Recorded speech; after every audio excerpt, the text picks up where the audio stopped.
Podcast Bichos Tagarelas, com Fábio Marçal e Ricardo Weg e gente convidada.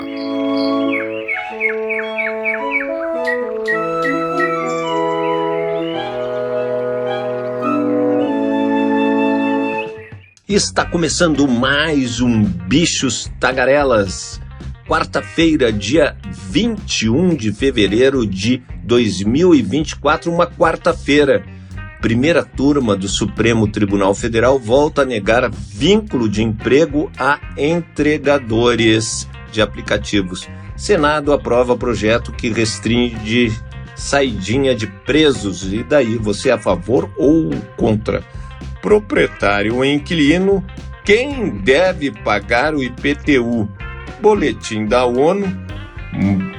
Mundo enfrenta equilíbrio na busca de minerais de transição energética.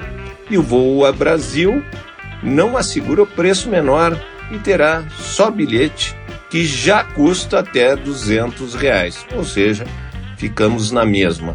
Os destaques internacionais, as notinhas das araras, que eu sou apaixonado, e o nosso correspondente nos Estados Unidos, Carlos Kaminski, e o comentário do nosso franco brasileiro Renato Rossi, o maior especialista na indústria automobilística. O programa está recheado de informações. Bem, vamos começar a trabalhar.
Parabéns ao poder. Eu sou leitor do poder. Eu leio o Poder 360. O Poder 360, efetivamente, é um grande poder noticioso.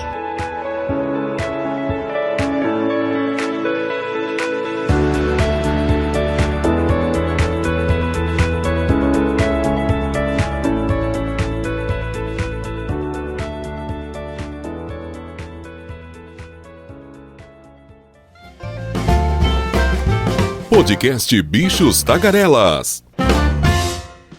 E a primeira turma do Supremo Tribunal Federal voltou a derrubar por unanimidade o vínculo de emprego de um trabalhador por aplicativo, que havia sido reconhecido pelo TST, Tribunal Superior do Trabalho. O processo foi julgado no plenário virtual com prazo para encerrar nesta terça-feira. Os membros da primeira turma já votaram. Todos seguiram o entendimento de Zanin, relatora da reclamação, sobre o assunto. Esse tipo de processo resulta numa decisão não vinculante, ou seja, que não precisa ser aplicada de forma automática pelas demais instâncias judiciais. O caso trata de um entregador de aplicativo RAP que teve seu vínculo empregatício reconhecido pela sexta turma do TST. Zanin já havia concedido uma liminar pedida pela empresa para suspender a decisão da Justiça Trabalhista. A liminar foi agora confirmada pelos demais ministros. O Supremo também pautou uma outra reclamação sobre o assunto para ser julgada em plenário por todos os ministros que compõem a Corte, mas o processo não foi julgado no prazo e ainda não há nova data para análise. No ano passado, a Procuradoria-Geral da República defendeu que o tema seja levado a plenário, pois há necessidade de equilibrar diferentes comandos constitucionais, como a valorização social do trabalho e a garantia da livre iniciativa econômica. Na sexta-feira, o Supremo começa a julgar se declara a repercussão geral de um recurso extraordinário sobre o tema. Esse é o primeiro passo para que a Corte produza uma tese vinculante, isto é, que deve ser aplicada obrigatoriamente por todos os magistrados do país. Então, uma má notícia aí para os nossos entregadores, né, desses aplicativos. Vamos ver o que vai dar na sexta-feira e se essa decisão será ou não vinculante, ou seja, obrigatória para todos os magistrados do país. Na medida em que o mundo se afasta de fontes poluentes de energia como o carvão, um novo conjunto de minerais ganha destaque, em especial lítio, níquel e cobalto. Mas sua exploração gera dilemas ambientais e políticos. Este será um dos temas de destaque da 6ª sessão da Assembleia das Nações Unidas para o Meio Ambiente, UNEA 6, que começa dia 26 de fevereiro em Nairobi, no Quênia. Ao negociar resoluções e declarações, os governos terão a chance de definir soluções para assegurar a mineração responsável. Os chamados minerais de transição energética são componentes essenciais em muitas tecnologias de energia limpa, desde turbinas eólicas até veículos elétricos. No entanto, a extração e o processamento desses elementos naturais podem devastar paisagens, dizimar a biodiversidade, produzir gases do efeito estufa e causar violações dos direitos humanos. O Programa das Nações Unidas para o Meio Ambiente, PNUMA, também destaca a preocupação de que a concorrência por esses recursos possa agravar as tensões geopolíticas. A chefe do escritório do PNUMA em Nova York, Lígia Noronha, disse que o mundo enfrenta um equilíbrio delicado em relação ao tema, destacando que esses minerais podem ajudar a inaugurar a era da energia limpa. No entanto, ela afirma que a urgência e a escala da procura também podem levar à exploração, às violações dos direitos humanos e à destruição ambiental. Lítio, níquel e cobalto são componentes essenciais das baterias, como aquelas que alimentam veículos elétricos. Os elementos de terras raras fazem parte dos ímãs que giram turbinas eólicas e motores elétricos. Já o cobre e o alumínio são usados em grandes quantidades em linhas de transmissão de energia. Esses minerais podem ser encontrados no mundo todo, porém alguns países e empresas controlam a sua extração. Muitos minerais de transição energética também são encontrados num grupo de países em desenvolvimento sem litoral, alguns dos quais estão entre os menos desenvolvidos do mundo. Entre 2017 e 2022, a procura de lítio triplicou, a de níquel aumentou 40% e a de cobalto aumentou 70%, segundo a Agência Internacional de Energia. O PNUMA revelou que está apoiando a transformação das cadeias de abastecimento para estimular o desenvolvimento sustentável a longo prazo nos países produtores. A agência também realizou uma série de consultas intergovernamentais destinadas a mitigar o impacto ambiental da mineração. Espera-se que o resultado desse esforço seja debatido na próxima semana, durante a UNEA 6. Da ONU News em Nova York, Felipe de Carvalho. Podcast Bichos Tagarelas. E vamos tentar esclarecer sem esclarecer. Entre as contas tradicionais do início do ano está o Imposto sobre Propriedade Predial e Territorial Urbana, o IPTU, tributo que incide sobre a propriedade de pessoas físicas e jurídicas. A cobrança pode levantar a seguinte dúvida: se eu moro de aluguel, eu alugo um imóvel comercial, quem paga o tributo? O locatário ou o proprietário? O advogado Marcelo Lasperg de Andrade explica que, em geral, a responsabilidade pelo pagamento do IPTU é do proprietário do imóvel. Contudo, contratos de locações podem estabelecer que é o inquilino que fará o pagamento, ou seja, a quitação do tributo depende de acordos entre as partes. Por isso que eu falei que o que eu ia tentar esclarecer não foi esclarecido e depende sim de condições de um acordo entre inquilino e locador. Até o momento, mais de 2 milhões de inscrições estão confirmadas no Concurso Público Nacional Unificado, que já é o maior da história do país. O número somatório dos candidatos isentos e dos inscritos que já tiveram pagamento aprovado é uma parcial das compensações bancárias realizadas no final de semana, após o término do prazo para pagamento da Guia de Recolhimento da União. Após a compensação bancária final dos pagamentos, o Ministério da Gestão e da Inovação em Serviços Públicos vai divulgar, entre outros dados, o balanço final de inscrições confirmadas e o número total de inscritos por cada bloco temático. A ministra da Gestão e Inovação em Serviços Públicos, Esther Dweck, ressalta a grandiosidade da iniciativa e destaca também a democratização para as vagas com este novo modelo de concurso.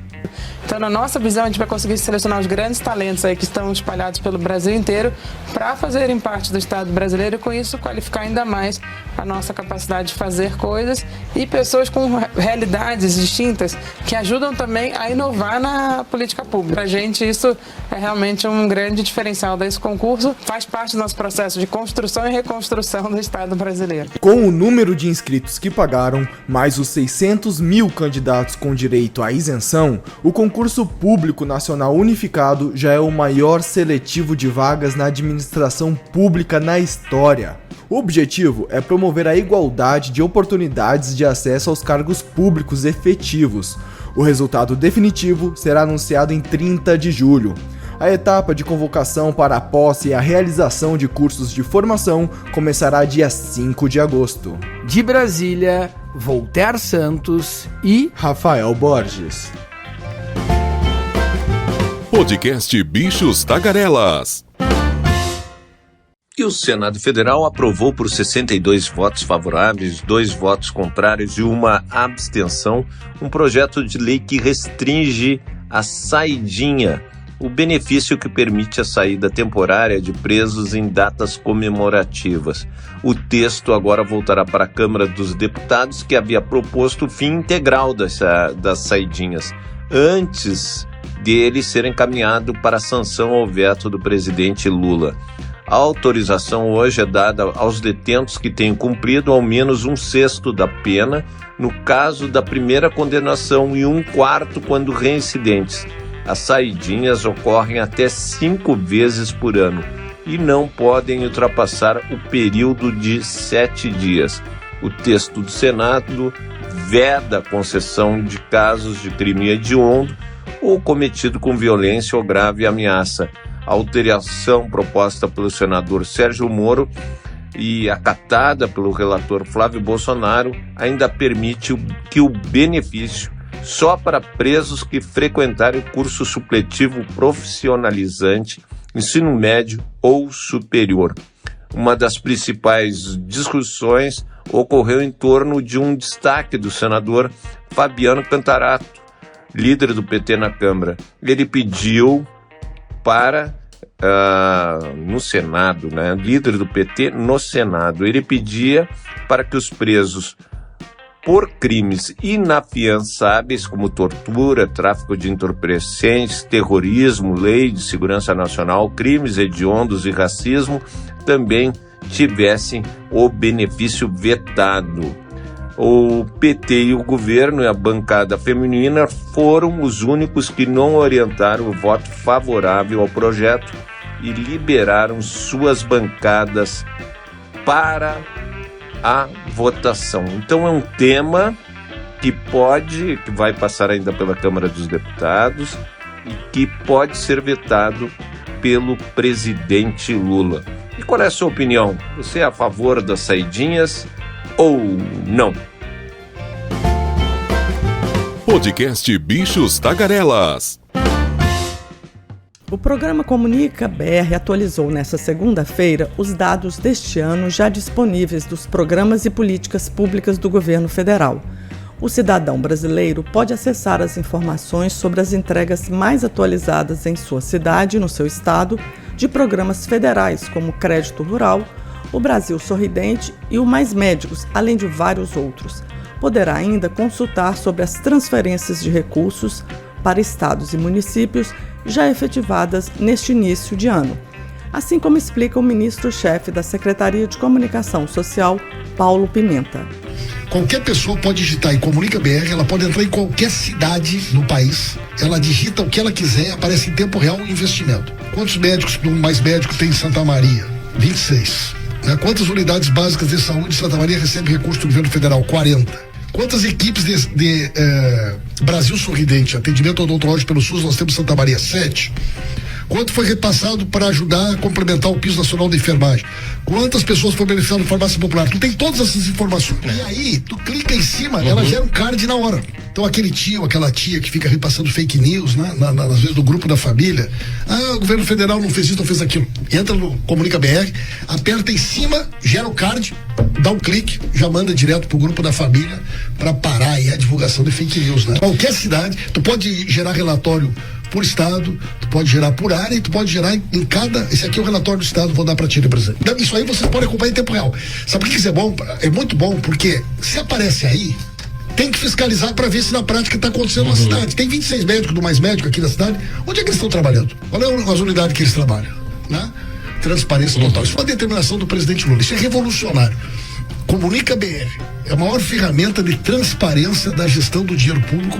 Nunca antes na história desse país teve uma ferramenta tão ampla e transparente. Vocês podem entrar e olhar a informação que vocês quiserem. Desde que foi colocado no ar, o Comunica BR registrou mais de 1.200.000 acessos para os conteúdos disponibilizados sobre as principais ações com dados municipalizados ou por estado. Durante todo o ano de 2024 vai ocorrer a disponibilização de informações de mais de um grupo de programas e políticas públicas federais, sendo que várias já estão em fase adiantada de planejamento, com a implementação prevista já para os próximos meses. Também estão sendo desenvolvidas novas possibilidades de pesquisas e busca de informações por data para que os cidadãos possam ter acesso ao histórico do resultado dos programas federais. Para acessar a plataforma, basta pesquisar www.gov.br/comunicabr. De Brasília, Ana Lúcia Schettino e Voltaire Santos. Podcast Bichos Tagarelas. Virou palhaçada o Voa Brasil.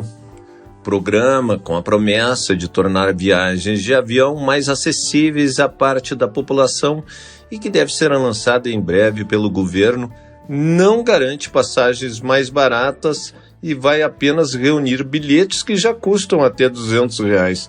A iniciativa não contará com subsídios federais e, por isso, o governo Lula não tem como assegurar uma redução nos preços já cobrados pelas companhias, que continuarão tendo liberdade comercial para definir suas tarifas. Eventuais descontos e promoções dependerão da vontade das empresas que já ofertam passagens na faixa de valor prevista para o programa. Os dados da ANAC mostram que entre janeiro e novembro de 2023, quase 15%, 14,9% dos assentos foram comercializados por até R$200. O percentual considera uma amostra de 26,4 milhões de assentos vendidos a preços normais no período. A ANAC não inclui análise da tarifária de alguns tipos de bilhete, como promocionais ou com desconto. Sem a possibilidade de injetar dinheiro para garantir numa redução nas tarifas, o governo busca negociar com as companhias aéreas ao menos uma meta de 4 milhões a 5 milhões de bilhetes aéreos de até R$200 por meio do programa Voa Brasil. Cada uma, Gol, Latam e Azul, teria um objetivo individual. Seria uma espécie de compromisso que essas passagens estarão no alcance do público almejado, que são cerca de 21 milhões de brasileiros, entre aposentados do INSS, que ganham até 2 salários mínimos, o equivalente a R$ 2.824, e estudantes do ProUni. O governo quer dar prioridade para os que não viajaram nos últimos 12 meses.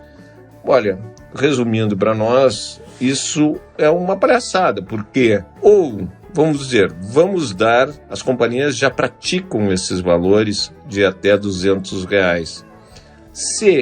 Vamos supor que se esses dois segmentos do Instituto Nacional de Seguro Social, que ganham até 2 salários mínimos, estudantes do ProUni, tiverem prioridade, e não sei como é que eles vão fazer isso na compra dos bilhetes, vai sobrar para nós, porque nós, todos que hoje estamos acostumados com antecedência conseguir até um voo de R$200, nós não vamos conseguir mais.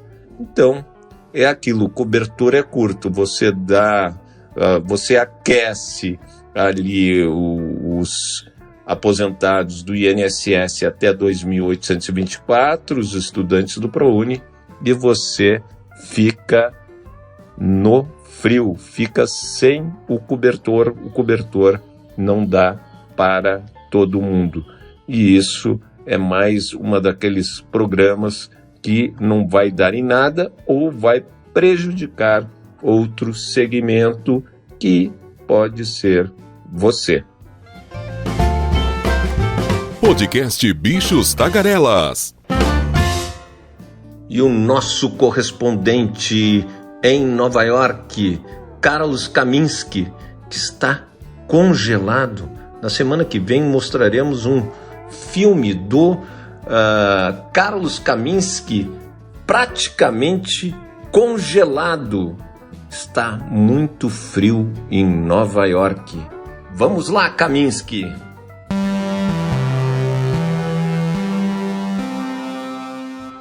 Olá, Ricardo Veg. Olá, Fábio Marçal. Olá, bichos tagarelas. Aqui Carlos Kaminski de Nova York. Um dos temas abordados aqui pela mídia norte-americana fala sobre as táticas usadas por alguns presidentes da América Latina no combate ao crime organizado e à violência. Em apenas 2 anos, Nayib Bukele transformou El Salvador de um dos países mais perigosos da América Latina para um dos mais seguros. Isso fez sua popularidade subir, mesmo quando ele está sob críticas por uma inclinação cada vez mais autoritária. As táticas de homem forte que ele usou para acabar com gangues criminosas violentas em um pequeno país de 6,3 milhões de habitantes estão se espalhando pela região, alarmando grupos de direitos humanos que condenaram prisões em massa e o que eles dizem ser outros abusos de liberdades civis. A presidente hondurenha, Xiomara Castro, está usando um estado de emergência para facilitar repressão ao crime organizado. Os prefeitos do Peru pressionaram com sucesso o presidente Dina Boluarte a imitar pelo menos parte do que eles chamaram de Plano Bukele, suspendendo os direitos constitucionais e permitindo que os militares assumissem o trabalho normalmente feito pela polícia. No Equador, onde uma explosão de violência ligadas a gangues de drogas assassinas agitou o que antes foi um dos países mais pacíficos da América Latina. O presidente Daniel Noboa está se gabando de planos de construir prisões em navios e centros de detenções em massa, ao estilo Bukele.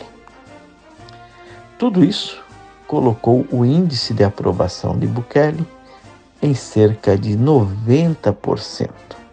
As pesquisas mostram que ele está reeleito para mais um mandato de 5 anos.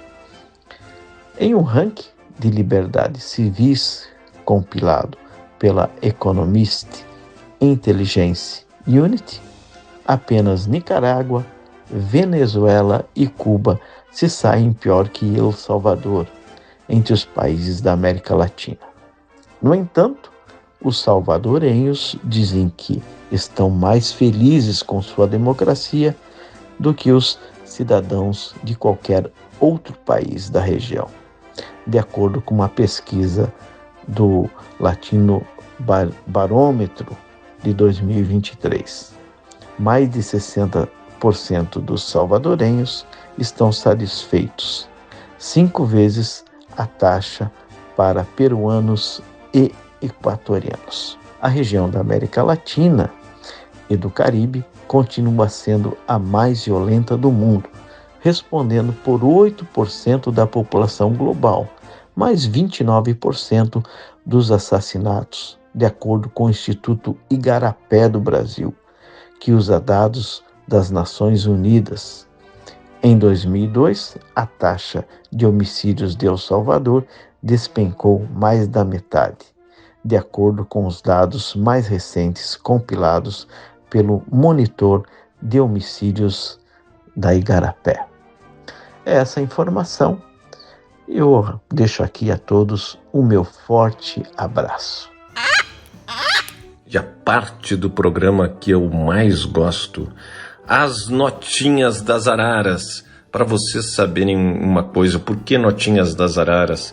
Todo dia, pontualmente às 5h50, as araras aqui em Brasília, elas ficam na minha janela aqui, naquele canto, não sei se é bem um canto, é muito legal ouvir as araras e vê-las bem na minha janela.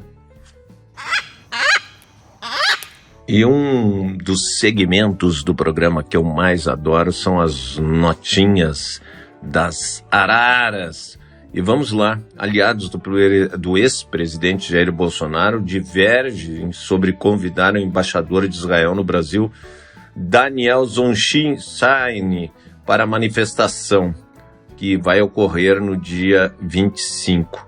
O braço direito do ex-presidente, o Fábio Weingarten, que é judeu, enviou um convite para o diplomata e acha importante que o ato aproveite as críticas feitas a Lula por comparar o ataque de Israel em Gaza ao Holocausto. Já o pastor Silas Malafaia entende que a presença poderia tirar o foco do evento na defesa de Bolsonaro. E a diplomata Maria Clara Tusco, chefe da divisão das Nações Unidas do Itamaraty, foi quem fez a defesa da posição do Brasil na acusação de genocídio contra Israel na Corte de Haia. Enviada especialmente de Brasília, ela falou no lugar do embaixador do Brasil no país europeu, Fernando Simas. E aliado do presidente Lula, de quem foi ministro do Esporte, o deputado federal Orlando Silva, do PCdoB, discorda da comparação feita pelo presidente entre o Holocausto e os ataques de Israel em Gaza.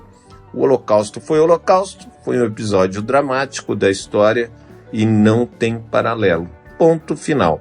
O ex-chanceler Celso Amorim considera que a frase de Lula, que fez paralelo entre o que acontece hoje na faixa de Gaza e ao genocídio de Adolf Hitler contra os judeus, teve efeitos positivos e pode ajudar na solução do conflito. Ele afirma que a fala de Lula sacudiu o mundo e desencadeou um movimento de emoções que pode ajudar a resolver uma questão que a frieza dos interesses políticos foi incapaz de solucionar. E o Netanyahu, na realidade, Netanyahu não quer desculpa nenhuma. E é uma bela coluna hoje do Bernardo Melo Franco, do Globo. Lula errou ao citar o Holocausto. Mas a situação se agravou, todos nós sabemos, mas a reunião com o nosso embaixador lá em Tel Aviv, a reunião se revelou uma armadilha. Em vez de ouvir queixas, Mayer foi submetido a um ritual de humilhação. Não é difícil constatar que Lula tem menos a ganhar com o imbróglio do que Netanyahu. Para Netanyahu, esticar a crise ou esticar a corda é muito mais útil que ouvir um pedido de desculpas. Então era tudo que o Netanyahu queria ouvir, ele não quer ouvir desculpa nenhuma, e usando o Holocausto, o Netanyahu também, eu acho grave, gravíssimo, porque não existe comparações com o terror do Holocausto. E o governo federal pretende definir ainda nesse semestre as regras para forçar as principais mineradoras a explorarem jazidas sobre as quais estão sentadas há anos. Assessores do Palácio do Planalto afirmam que os cálculos do Ministério de Minas e Energia indicam que somente 3% das minas autorizadas estão em atividade, enquanto 97% encontram-se intactas, embora as empresas já tenham sinal verde para exploração. Integrantes dessa força-tarefa afirmam que serão mais afetadas a Vale do Rio Doce, a Nexa, que é do grupo Votorantim, a CSN do Benjamin Steinbuch, Bemisa e Rio Tinto. Uma delas tem licença para 476 minas, mas explora somente 6.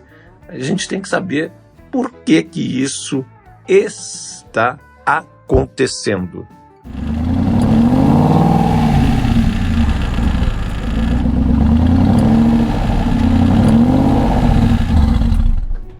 Alô, bichos tagarelas, é terça-feira, eu estou aqui desde as 8h30 da manhã no Autódromo Internacional de Interlagos. Foi um dia emocionante para mim, hoje eu estou mais dedicado ao automóvel. Por favor, não me falem de domingo, né? Domingo não chegou ainda, né? Será um dos piores dias do Brasil. Vamos falar de coisas boas, né? Quanto tempo eu não vim a Interlagos? Eu que testei carros aqui desde a década de 80, de 90, eu utilizei Interlagos para teste de carros, a convite de montadoras, marcas nacionais e internacionais, um autódromo que a pista eu conheço bastante. Eu fui o felizado de ter também utilizado aquele Interlagos de pista longa da década de 90, que tinha uma das pistas mais impressionantes do mundo, que tinha mais de 10 km de extensão, e depois foi uma pista que caiu em desuso, à medida que os automóveis se tornaram mais e mais velozes, automóveis de competição, e era muito difícil para os pilotos memorizarem as curvas de um autódromo, que é fundamental. Você tem que memorizar as curvas de um autódromo. Hoje eu tive a oportunidade de testar 2 veículos da Great Wall na pista de Interlagos. Isso não é um exercício de narcisismo, é um exercício profissional. Não são somente eu que estou aqui, tem jornalistas competentes, muitos jornalistas experientes, representantes de grandes veículos de comunicação, assim como eu represento a Rede Record e a Rádio Guaíba e o Correio do Povo, onde nós temos também a nossa concorrida editoria de automóveis, que tem a edição do brilhante Bernardo Berch. Além de brilhante, um cara bacana e um amigo, né? Antes de qualquer coisa, um cara bom caráter. E, bom, eu sei dizer que eu me emocionei. Eu me emocionei porque, primeiro, que um carro, o que eu testei, o Ora, que é esse hatchback, com uma frente até meio assim assemelhada a um Porsche. Claro que os chineses chuparam um pouco até aí do design do Porsche para pegar um hatchback de 4,20 metros e dar uma certa grau de esportividade no carrinho, né? Mas o carrinho no autódromo se transformou em carrão, porque ele tem 171 HPs de potência, equivalente elétrico, ele tem um torque de mais ou menos 9 kgfm, ele é um carro leve, tem um pouco mais de 1.100 quilos, E meus amigos, quando eu peguei uma mão do carro no meu segundo teste com ele, foi à tarde.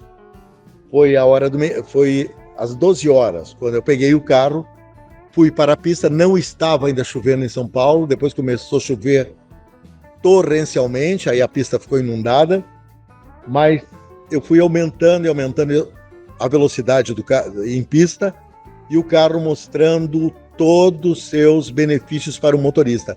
Por que se leva um carro em pista de teste autódromo? Por que existem os especialistas em teste? Porque se você levar um carro numa velocidade muito elevada, o carro está estressado. E ele pode, num determinado momento, se por exemplo, você não tem um bom conjunto de suspensões, ou de direção, ou de freios, ele pode entregar. Se entregar, ele pode causar um problema sério. E aconteceu o contrário com o Hora. Quanto mais eu pisava no Hora, quanto mais eu acelerava, eu já estava fazendo curvas bastante fechadas a 140 km por hora, ele estava respondendo aos meus comandos de uma forma extremamente precisa. Então, parabéns engenharia chinesa, que você sabe que não é só engenharia chinesa. Os chineses têm trabalhando hoje nas suas fábricas ao redor do mundo, eles são assimiladores da mão de obra também ocidental, da mão de obra que tem a qualidade de onde ela venha. Aí existe uma sabedoria chinesa agregadora. Eles não fazem nenhuma questão de excluir os talentos de outras nacionalidades. E por isso estão fazendo carros tão bons, tão competentes. O Hora me impressionou, mas me impressionou também o Aval, que é um carro muito mais potente, é um SUV bonito, 286 HP, se comporta quase como uma conotação mais esportiva para um SUV. Ele tem um centro de gravidade mais alto, eu estava cuidando nas curvas de autódromo, não queria ser surpreendido por alguma reação mais estranha do veículo. Eu não andei tão forte no Aval, porque eu não aconselho ninguém a andar em alta velocidade em carro nenhum. Reparem que isso aqui é uma pista de competição. E também a qualidade do Aval é notória. Ele está fazendo um enorme sucesso no mundo, esse SUV. Não é só no Brasil. E ele tem um preço muito competitivo no mercado brasileiro.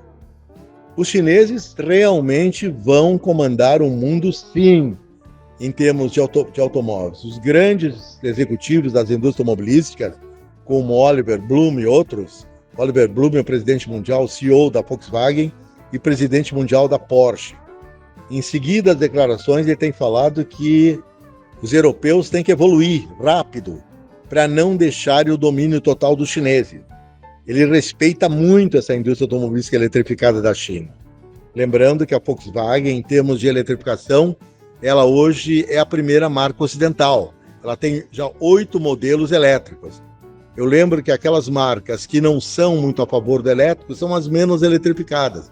Um exemplo é o Stellantis, com o português Carlos Tavares, que até pouco tempo atrás não se recusava até a falar sobre carro elétrico, porque simplesmente as 16 marcas do Stellantis não tinham nenhum modelo elétrico.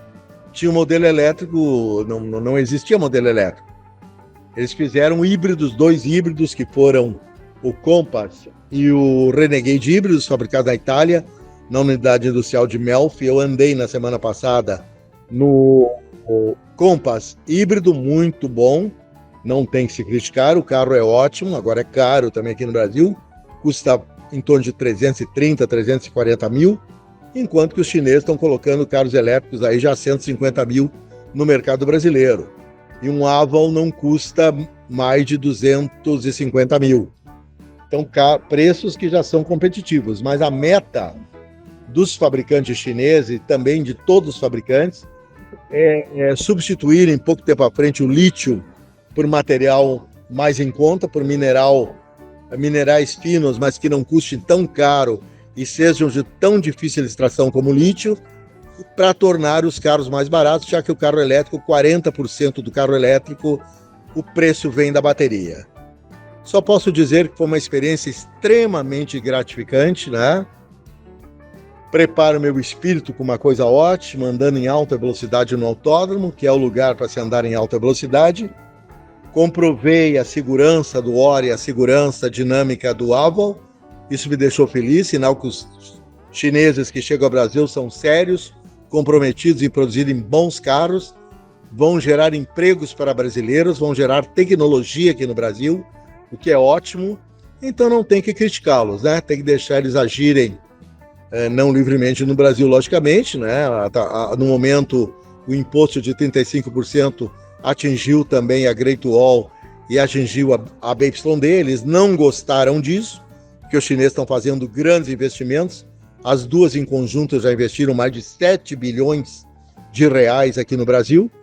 Mas eu acredito que esse imposto nem vai atingi-los, porque eles fabricarão em grande escala a partir de 2025 já nas suas fábricas brasileiras. Amigos de Bichos Tagarelas, sempre um grande prazer estar com vocês. A Organização Mundial da Saúde, OMS, liderou 2 missões para transferir 32 pacientes críticos, incluindo 2 crianças, do Complexo Médico Nasser, no sul de Gaza. As operações foram realizadas entre domingo e segunda-feira, em meio a combates contínuos e restrições de acesso. As missões de alto risco foram conduzidas em estreita parceria com o Crescente Vermelho Palestino e o Escritório das Nações Unidas para a Coordenação de Assuntos Humanitários, OCHA.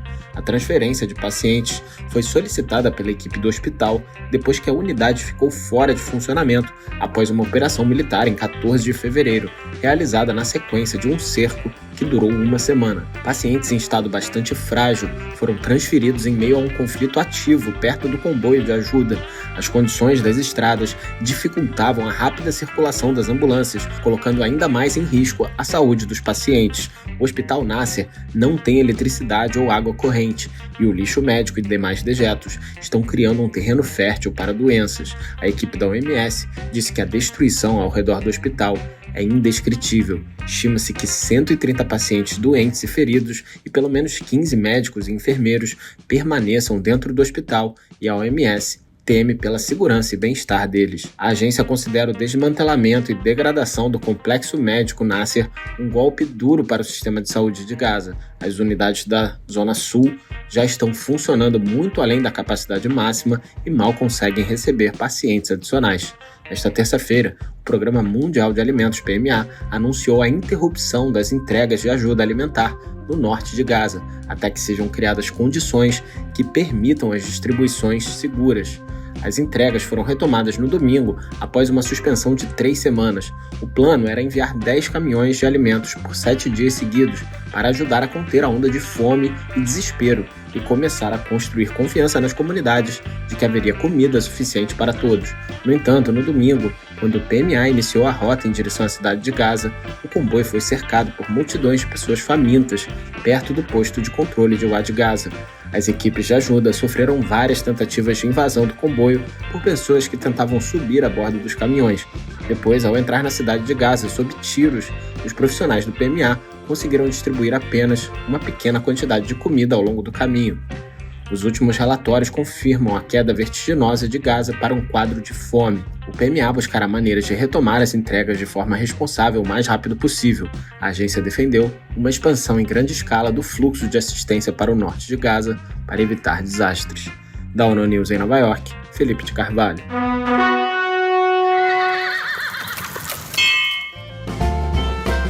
Internacional. E vamos aos destaques no mundo da mídia internacional. New York Times: Volkswagen aposta em veículos elétricos e na nostalgia para crescer nos Estados Unidos. Washington Post: choque, raiva e confusão tomam conta do Alabama após decisão judicial sobre embriões. Wall Street Journal: ex-informante do FBI acusa de mentir sobre Biden, tinha contatos da inteligência russa. Clarim: pela primeira vez o número 2 do FMI acompanha de perto as reformas de Milei. Le Monde: governos europeus estão reduzindo gastos com políticas relacionadas ao meio ambiente. Olha só, reduzindo gastos com políticas relacionadas ao meio ambiente. The Guardian: apenas 10% dos europeus acreditam que a Ucrânia ainda pode derrotar a Rússia. Você acredita? Eu não acredito. E pior, os bilhões de dólares que os Estados Unidos gastou, os bilhões de dólares que a União Europeia gastou, e a Ucrânia está perdendo essa guerra por enquanto. Financial Times: lucros trimestrais do HSBC caem 80% após a cobrança de 3 bilhões de dólares sobre a participação do banco chinês. O governo brasileiro esperava que a comparação de Lula entre as ações de Israel em Gaza e o Holocausto provocasse uma mudança na postura dos países, incluindo os Estados Unidos, em relação à guerra no Oriente Médio. Não deu certo. O príncipe britânico William disse que é necessário um cessar-fogo o mais rapidamente possível. Pediu que os reféns em Gaza sejam libertados. Também defendeu o envio de apoio humanitário à região. E o Kremlin negou apelos internacionais a favor da liberação do corpo de Navalny para uma investigação independente sobre sua morte. Declarou que não aceitará nenhuma interferência externa do caso.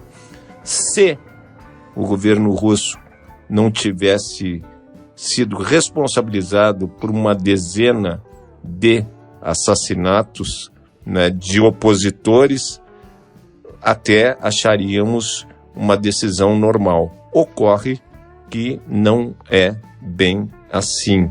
Então, o Kremlin tomou uma decisão que todos já sabiam. Ele não quer uma investigação da morte de Navalny. E o perfil da Yulia Navalny, que é a esposa, a viúva de Navalny, havia sido suspenso na manhã de ontem. A advogada chamou Putin de assassino em uma publicação na segunda-feira. A plataforma disse que a suspensão se deu por violação das regras da rede social. E olha só, o presidente russo nem parece que está em guerra, deu ao líder da Coreia do Norte uma limusine Aurus. Segundo o Kremlin, Kim Jong-un teria gostado do carro quando Putin mostrou a ele em encontro do ano passado. Afirmou que o gesto representa uma relação especial entre os dois países. É brincadeira, Mas o Rossi até poderia nos falar sobre esse carro limusine Aurus, produzido na Rússia. E o Julian Assange, o julgamento do fundador do Wikileaks na Suprema Corte Britânica deve ser concluído hoje. Seu recurso final contra a extradição para os Estados Unidos começou a ser julgado ontem. Se for extraditado, poderá ser condenado a 175 anos de prisão no país, ou seja, mais do que uma prisão perpétua. E é importante colocar aqui nas notícias internacionais, o Brasil sediará hoje e amanhã a reunião ministerial do grupo sob sua presidência, o G20, que reúne as 19 maiores economias, além da União Europeia, a partir deste ano, a União Africana. O encontro será na Marina da Glória, no Rio. Os temas prioritários da presidência brasileira incluem a mobilização contra a mudança climática e a reforma da governança global e o combate à fome. A tensão entre Brasil e Israel deve contaminar as reuniões e as falas públicas dos chanceleres ao longo do dia. Vamos ver o que acontece nessa reunião do G20. Podcast Bichos Tagarelas. E acabou-se o que era doce. Infelizmente, uma hora tem que terminar e terminou o Bichos Tagarelas desta quarta-feira. Agradecer o Carlos Kaminski, nosso correspondente nos Estados Unidos, o Renato Rossi, o nosso franco-brasileiro especialista na indústria automobilística e piloto profissional, nosso querido Renato Rossi. Também agradecer ao meu querido Ricardo Weg, mestre em marketing digital, ao Maurício Viana, nosso editor e cineasta. Maurício Viana, sexta-feira, teremos grandes dicas de Maurício Viana de filmes e streamings. E vamos também agradecer aos nossos queridos ouvintes. Como é bom estar com vocês, vocês são exigentes. Eu gostaria que vocês ligassem e mostrassem o que vocês gostariam que tivesse no programa. O meu telefone sempre vai estar à disposição de vocês. 61 999 72 28 23 está à disposição de vocês. Se vocês querem que a gente inclua mais alguma coisa no Bichos Tagarelas, se tá bom, se tá ruim. E também agradecer aí a força sempre do Poder 360 do nosso querido Fernando. Então, acabou-se o que era doce. Até amanhã. Amanhã é quinta-feira, dia 22 de fevereiro. Você ouviu o podcast Bichos Tagarelas, com Fábio Marçal, Ricardo Weg e gente convidada.